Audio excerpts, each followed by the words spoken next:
Hello everyone, I am Matt Williamson. How are you doing today? And here's what's going on in my world. We haven't talked for a little while. Friday we had Friday Night Lights. Saturday was a lighter practice. Sunday, today in my world, was a pretty heavy padded practice with tomorrow being an off day. So I'm headed home, but I want to stop in my dorm room after the Sunday practice and chat with you guys. It's been a day or so. And today was really physical. I mean, there was a lot of goal line, short yardage stuff, a lot of heavy personnel on offense. I mean, sometimes there wasn't even a receiver on the field. I mean, it was banging, fullback, double tight end, triple tight end, etc. A lot of power stuff going on to kind of set the tone as they left today. So I thought that was a great way to end it, as they often do before the break. The break's one day, but I could use it. They could use it. Talking to people with the team, it's like, this week was kind of the dog days, you know what I mean? But it's behind them now. You come back and it's a game week. You at least have the Texans on the horizon. So that's good stuff. So I thought today would be a great day to kind of go state of the offense, starting with scheme, Arthur Smith's scheme. And side note, Pro Football Focus, we kind of take or leave it, but they ranked their offensive coordinators in the league and ranked Arthur Smith the 5th ranked offensive coordinator in the entire league last year, this year, for right now. 5th. I mean, might go 32-5. Let's just say that out there. I'd go be happy with 32-10. Anyway, he is doing a very good job of scheming up receivers. You're seeing a lot of open reads. A lot of it's through scheme, route design, play action, motion, things of that nature. It's a better schemed offense already. I mean, I think anybody could see that. Particularly down by the goal line. I like how he schemed up receivers quite well. I mentioned the heavy personnel. That's very real. We're seeing a lot of extra tight ends on the field. I have not seen an extra offensive lineman, but the way Darnell Washington's playing, he kind of has all those traits. Fullback is also very real and is going to be part of this team. I 100% believe that. A lot of motion, a lot of different people going in motion. And so the offense is coming around and not a lot of surprises. I mean, it's kind of what we thought this Arthur Smith offense would look like. It's going to be run heavy. It's going to be, personnel heavy with heavy personnel. You know what I mean? Big people.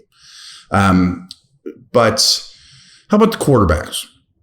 So as I record this Sunday evening, Wilson's starting to do a little more, and he actually threw his first pass in a team environment today, Sunday. I'm not saying it's a big deal if he doesn't. It's not a big deal if he doesn't, but I'm kind of guessing that after the break, starting Tuesday, it's pretty clear that he's the one and runs with the one. And I'm going to spend a lot of time with him because it just looks different when he's out there. He does his own drills, like these quarterback drills, 3 of them do one thing and he kind of does his own thing. He's a professional. He knows what he needs. And even like team drills or skeleton drills, immediately after the play, he's snapping his head around and getting the play call in. I mean, everything is sharp and veteran-like, and he's throwing the ball very well. Again, we haven't seen a ton of them, but I'm getting more and more encouraged with what he brings to the table.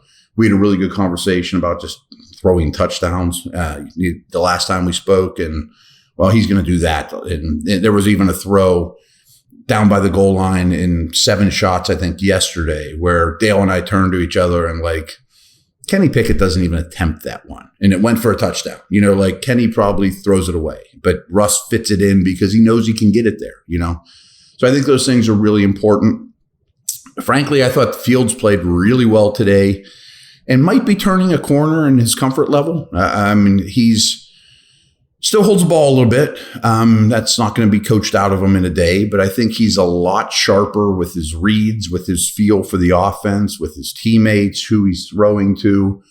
Been pretty obvious. And you're seeing 1 or 2 really nice touch throws more than you saw a week or so ago. And obviously his running stuff is really impressive, but it's also hard to gauge, what really would you got on that play, et cetera. So I think he's making nice progress for sure. So the top 2 quarterbacks are getting better, encouraging. I'm not saying they're Pat Mahomes, but I think that they're in a good place from where they were even a week ago. BetOnline is your number one source for all summer sports this season, from MLB, golf, and many more. All the latest stats, news, and scores available to follow your favorite teams. Get the latest odds and lines, including the latest team matchups, player props, on odds on just about every sport out there. Head to the website today or use your mobile device to get in on the action. BetOnline, where the game starts.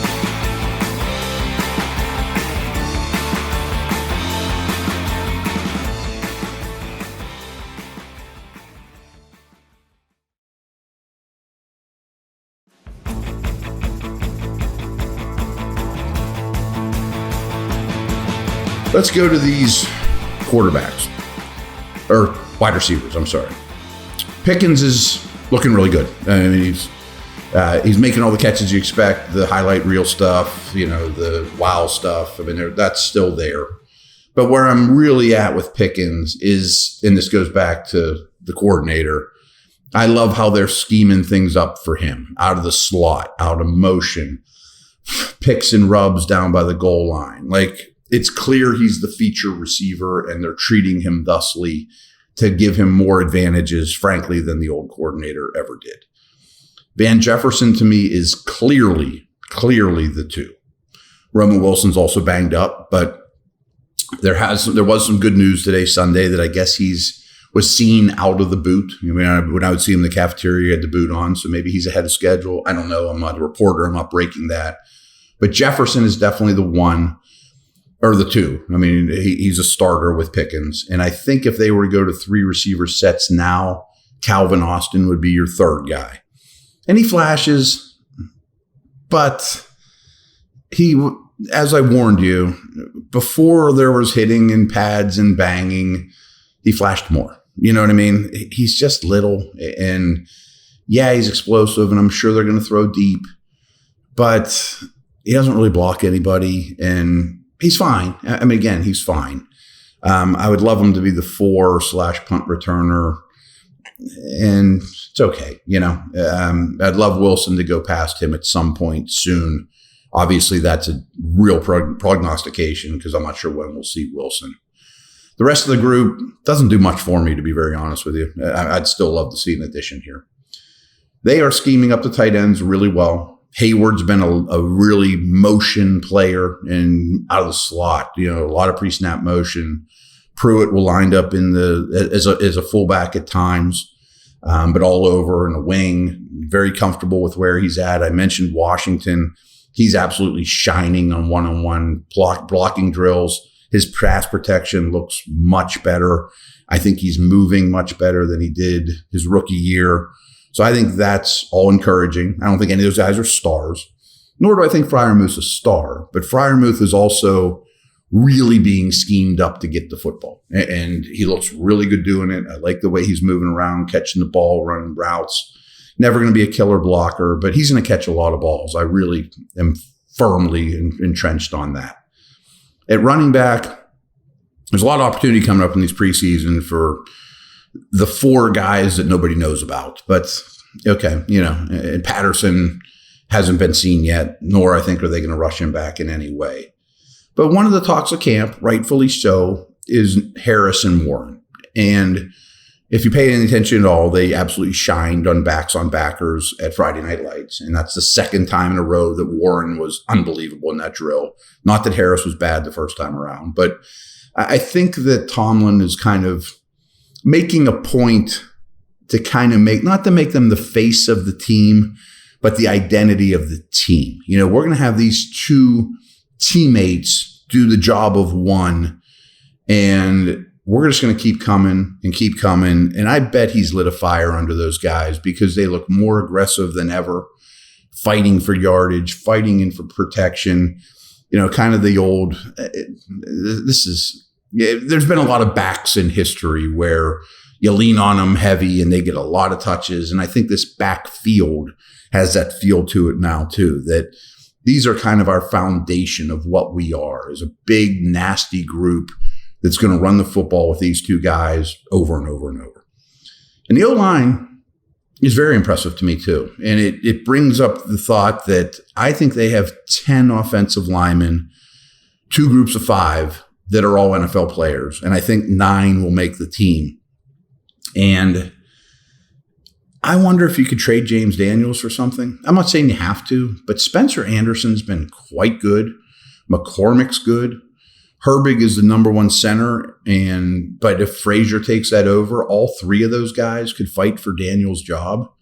Siamalu's an absolute pro and works hard and gets a lot of days off, which fine. They want McCormick, they want Anderson to get those reps anyways. But I do think there's an opportunity to move one of these offensive linemen. Maybe it's Dan Moore, maybe it's Herbig, but Daniels could be that guy just because you get more for him, and I don't think they're going to re-sign him after this year. I know this sounds crazy, but if they start Spencer Anderson at right guard, I can live with it. I mean, I absolutely can. I think he's that good. Herbig's been really good as well. If you put him at guard, Frazier at center, fine, and McCormick's still kind of waiting in the wings. Dan Moore hasn't been bad either. He is what he is. I think he gets a little bit of a bad rap by Steeler Nation, and he's never going to be like the 2 first-round picks who just moved differently or built differently. But I think this O-line as a whole is in a really good place. And with the games coming up, I mean, if you just put out the true number 2 O-line, Frazier flanked by Anderson and McCormick, I guess it would be Dylan Cook and Fautanu would be your true number 2 O-line. If that's in the third quarter of these preseason games, they should dominate, against number 2s and number 3s. Like, that's a really good backup line. I don't know that those backups are always going to be backups. But that number 2 line to me is a real asset that a lot of teams don't have. So overall, I think the offense is in a good place. I'm still going to hold out hope that a difference maker receiver is in the cards some way, shape, or form. Not that they're terrible there and they're doing a really good job of masking that deficiency with all the other folks. I think Harris is going to catch more passes. I mean, it's going to be a collaborative effort to make up for that dude. But what if he didn't have to? So it'd be tough for me to be convinced not to add a receiver if possible. But I like what I'm seeing overall. So, all right, guys. Thanks. We'll talk soon. Bye.